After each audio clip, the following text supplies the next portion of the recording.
Welcome to the Talkin VAWLS Network. My name is Boogie Bentley. Year 5 of the Josh Heupel era starts tomorrow. Practice at 8 a.m. Josh Heupel will meet with the media immediately after. Myself and Coach Jay going to go live around 10 a.m. We're going to break down everything that happened at practice. We're going to talk about everything Josh Heupel said when he meets with the media after practice. But year 5 starts tomorrow. And I think it's a big year for Josh Heupel. Is it a little bit dramatic to say Josh Heupel is at a crossroads? Maybe so, but I think 2025 is when push comes to shove. We're going to find out what Josh Heupel's made of. We're going to find out what this team is made of. Do we take a step forward or do we take a step back? And yes, this team has a lot of question marks around it. The wide receiver room, the offensive line, the secondary now with Jermod McCoy out with the ACL injury. When will he be back? What happens with Ricky Gibson? I fully expect Ricky Gibson to be on the practice field tomorrow, but is Josh Heupel at a crossroads? 2 days ago, I made a video talking about some of the words from SEC Mike from that SEC podcast. He was on with JD Piquel, and they were talking about how Tennessee is in the toughest place to be because they're not quite championship quality yet, but they are close, and that is tough. That's a tough pill to swallow for some people in the fan base. They talked about other teams. They talked about Ole Miss, Missouri, other teams that didn't make the college football playoff, how their teams were a little bit more excited than maybe Tennessee was. Some of that's the way you lost to Ohio State to end the year, but some of that is because you were right there at that crossroads of whether we're going to take a step. 10-2 college football playoff. Do we take a step or do we go backwards? And I talked a lot in that video about some of the things Tennessee needs to do in the 2025 season to take that next step. If you missed that video, go back and give it a watch. I also asked, what are your expectations? Do you expect 10-2? Do you expect improvement? Do you expect to go win a college football playoff game, or do you expect a step backwards? What if this team goes 8-4 in 2025? Are you out on Josh Heupel? What if they go 9-3, 7-5? Where are you at with Josh Heupel if they don't take a step forward? That's what I ask you. But another thing, for me, I think in 2025 is continuity on this coaching staff. And for the most part, Josh Heupel's kept this coaching staff together. Yeah, you had to go and replace Mike Eckler, but I think promoting Coach Chop, I think that was the obvious move to make. They also added a former Oklahoma offensive coordinator in Seth Luttrell.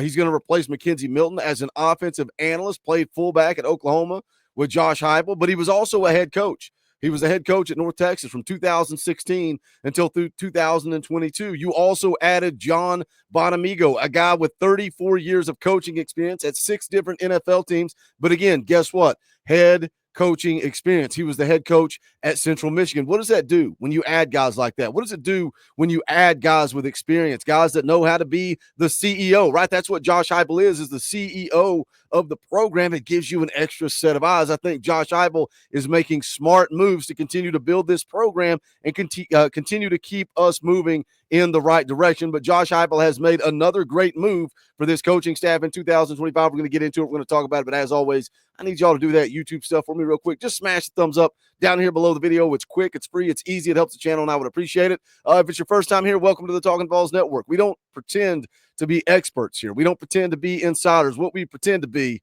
is nothing. We are exactly like you guys. For the fans, by the fans. If you like it, make sure you subscribe. Click that bell for notifications. You won't miss out when we go live or when we drop a video. Again, going to be live tomorrow morning, probably around 10 a.m. Eastern time. We want to wait till Josh Heupel meets with the media. We're going to come on. We're going to talk about spring camp. We're going to talk about everything that Josh Heupel said. So be here tomorrow morning. Make sure the bell is rung for notifications. You won't miss that. Also live every Sunday night, 6:30 p.m. Eastern time.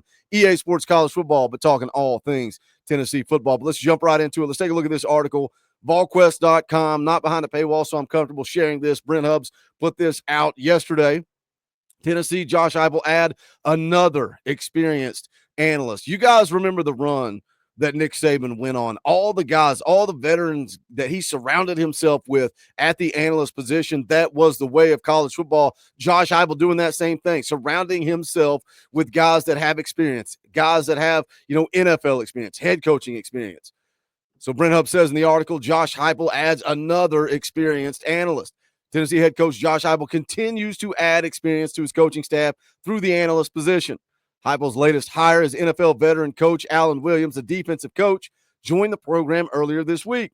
Says Williams started his NFL career in 2001 with the Tampa Bay under coach Tony Dungy, followed Dungy to Indianapolis for the first 2 stops with the Colts, which included winning a Super Bowl with VFL and Hall of Fame quarterback Peyton Manning. You got to wonder how much did Peyton Manning have to do with this? How much was that relationship involved with this coaching move, or was it involved at all? But again, as a coach, you can sit down and you can say, look, won a Super Bowl. That works pretty well on the recruiting trail. That works pretty well when somebody comes into your office and you flash that Super Bowl ring. Says Williams also coached for the Minnesota Vikings as a defensive coordinator, the Detroit Lions, and most recently the Chicago Bears as a defensive coordinator. So a guy, again, with NFL experience, a guy that has called plays on defense in the NFL. I think that adds a ton of value to the analyst position. Says Williams' defensive specialty has been with defensive backs. I love it, man. This is a great move by Josh Heupel. Says Williams is originally from Norfolk, Virginia, played college football as a receiver at William & Mary, started his coaching career at Northview High School before going back to his alma mater, William & Mary, as a running backs coach before making the jump to the NFL in 2001. So again, a guy that's called plays on defense, defensive coordinator in the NFL, but a guy that specializes with the secondary. I think if there is anywhere that we can improve on defense, you can improve everywhere, obviously. But I think Coach G, I think Coach Chop, I think they have this defensive line trending in the right direction. I think this defensive line is the strength of the defense, maybe the strength of the entire program. I think William Inge has done a good job with the linebackers. I think the secondary play improved last year. I know a lot of people complain about Willie Martinez and how he coaches those corners, but I think we saw growth at the corner position. Is it because we had more athleticism in Ricky Gibson, more athleticism in Javon McCoy? Or was Willie Martinez doing his job? I don't know. You guys can discuss that in the comment section. But you're adding a guy with NFL experience, a guy with experience calling plays, a guy that specializes in the secondary. Says he is the third analyst of the offseason for Heupel. Mike Eckler's departure to Nebraska. Hype promoted Evan Crabtree, the special teams coordinator. Hired veteran NFL special teams coach John Bonamigo to help with the kicking game. He was in the NFL from 1999 to 2021. Also made an experienced hire on offense, hiring former North Texas head coach Seth Luttrell. Again, another head coach. Goes on to say here at the bottom, Tennessee opened spring practice Friday as the Vols look to build off their first ever college football trip last year. Can they build on it? Do we build on it? Do we see this program move forward? And again, maybe the word crossroads is a little bit too dramatic, but how do you guys feel about this 2025 season? Again, how do you feel if we go out and we go 9-3 or 10-2? What happens if we take a big step back and go 8-4? And look, we talked about predictions. We talked about expectations. We talked about what we thought of the 2025 schedule. And I get if you want to argue, you see 9-3, right? You got to beat Georgia. You got to go on the road and play Alabama. Got to go on the road and play Florida. And then a lot of you guys, the talking point has been, and again, it's hard to argue with you, we're always going to slip up and lose a game on the road that we're not supposed to lose. So what if we do that? What if we do the three things that we haven't done? You got to beat Georgia, period. At home, on the road, anywhere. We've not done that. Alabama and Florida on the road. We have not done that. And then you slip up and lose that game that you guys are talking about, that road game like a Missouri, that road game like a South Carolina, that road game like an Arkansas. And then all of a sudden you're staring at an 8-4 season. That's going to be a disappointment for this football team in 2025. So where are you at on Josh Heupel? Are you starting to say, I'm not sure if he's the guy to get us to the next level? That's not where I'm at. That's not what I'm saying. But how does my mind change if we slip up and go 8-4?